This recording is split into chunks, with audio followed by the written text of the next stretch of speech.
It has been a while, and now that I'm not preoccupied with school, I wanted to jump back into making content on this channel, since the last thing I made was a shitpost.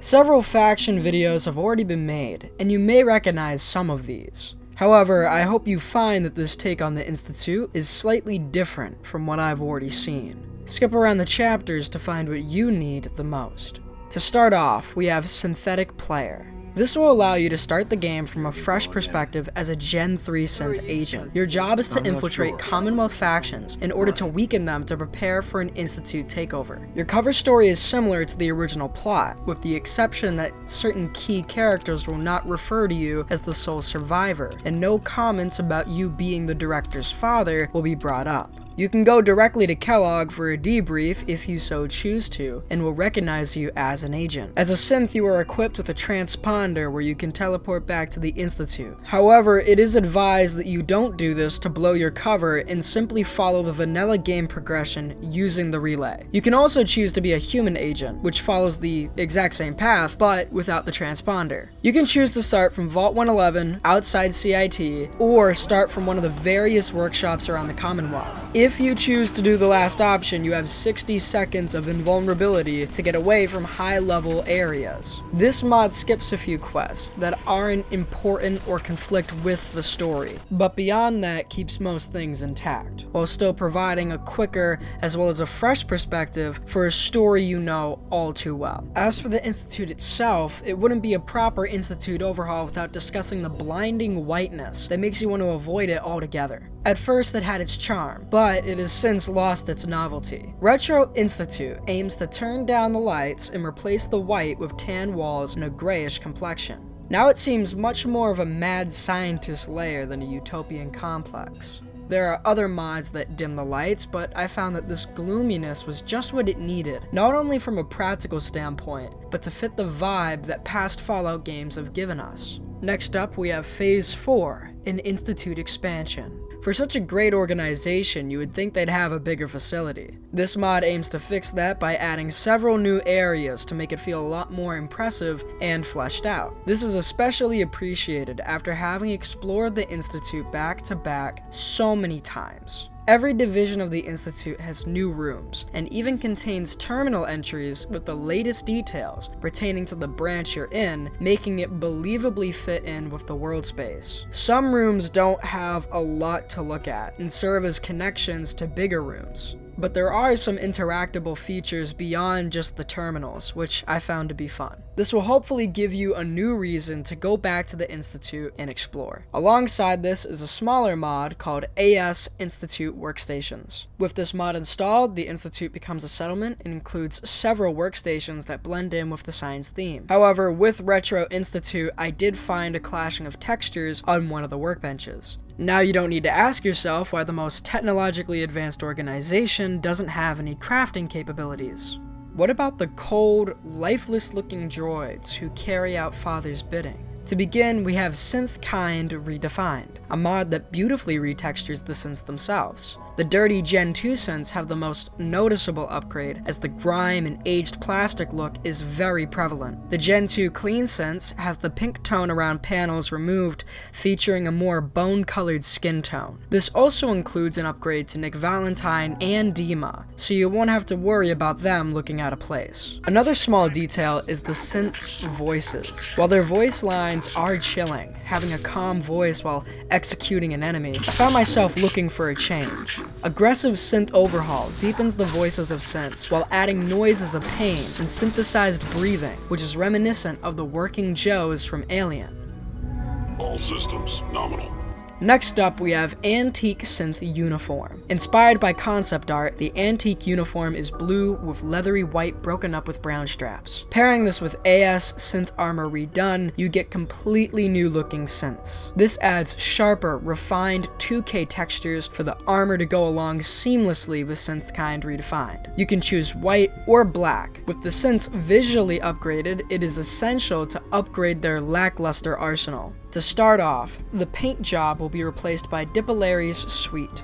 which provides a crisp white with a detailed red insignia with burn marks on the vents. Additionally, the mod Stronger Institute Weaponry will make Institute rifles approximately 10% better than its pre-war counterpart. This makes a lot of sense considering you would think that with the world's greatest minds that they could make something better than some 200-year-old rifle that hasn't had a maintenance checkup. To expand the Institute's arsenal, we have Institute Technology Overhaul. This Goliath of a mod pack includes over 30 new weapons. It is impossible for me to go through every single gun in deep detail, but the most important thing to know is there is a full and light version. The full version will change how you obtain Institute weapons. However, it requires a new game to work. All weapons can only be accessed by Institute personnel via biometric scanners. If the weapon is to be dropped, it has a chance of self-destructing, so that wastelanders can't utilize the technology. If you manage to obtain it, you will need to either join the Institute or find magazines located in railroad/brotherhood areas. There is also the presence of jury-rigged versions. There is a single magazine you can find that will allow you to unlock the ability to craft these. An honorable mention is the Institute versions of all the grenade types, plus an Institute-themed Stealth Boy. The light version will simply inject all of these weapons into the leveled list,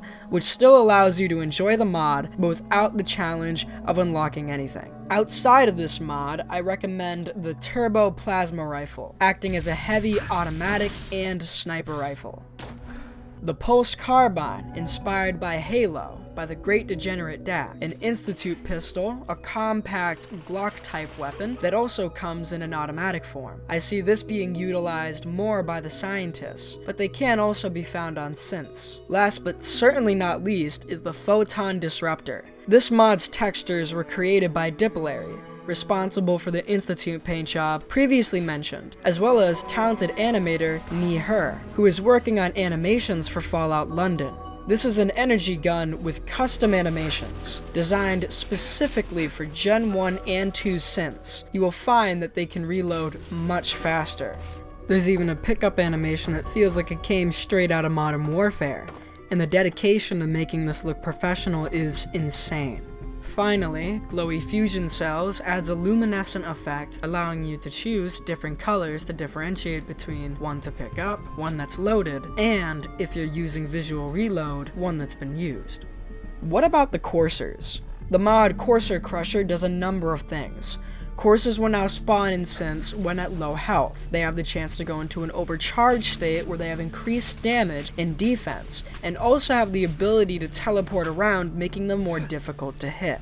They also carry the V3N Bio Rifle from the concept art, with multiple ammo types. Obviously, if you side with the Institute, you personally won't have to deal with any of this. However, for any enemy of the Institute, it will make having a courser around actually seem as deadly as the game makes them out to be. Cross-armor integration adds the Strigaday outfit to coursers, and the Expeditionary suit to scientists. These are originally two separate mods that have been combined into one, and have had the outfits injected into the leveled list, so they have a chance of spawning. I also recommend Corpus Praesidium, an armor worn by coursers and synth leaders. There are legendary versions of the armor as well, which can be found at the Institute vendor. More legendary items will be added after completing Mash Fusion. Another mod called Faction Reinforcements adds in several new enemy types for each faction. For the Institute, the Biomass Collector is a hermit crab-looking contraption. They are teleported to the surface to collect fauna and scraps to build Gen 3 synths. After their tank is full, they're teleported back where they unload and have the materials purified. Author XNFRain has made updated textures to a few smaller components. To start, the Institute flag never really popped out to me due to its blandness. The author does a great job at keeping it close to the original color scheme and logo while making the lines sharper and using the black background to put emphasis on the Vitruvian man.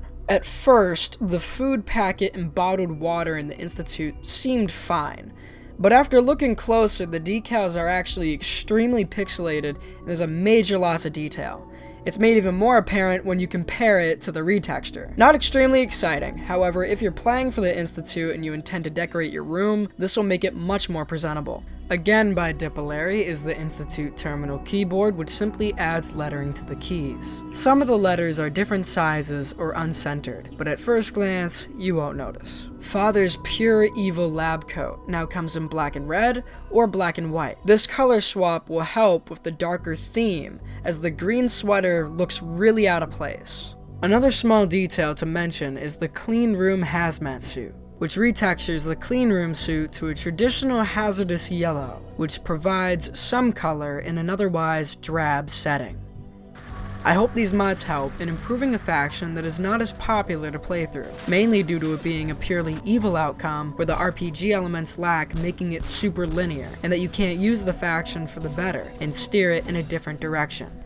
But then again, you could make the same argument for every other faction in this game. I find that the Institute being the overall bad guy ending just makes that so much more obvious. With all that said, I have a skit coming out that I made in my media class, plus a series of me building a log cabin, which has taken up a majority of my time. Anyway, I'll see you in the next video. Bye for now.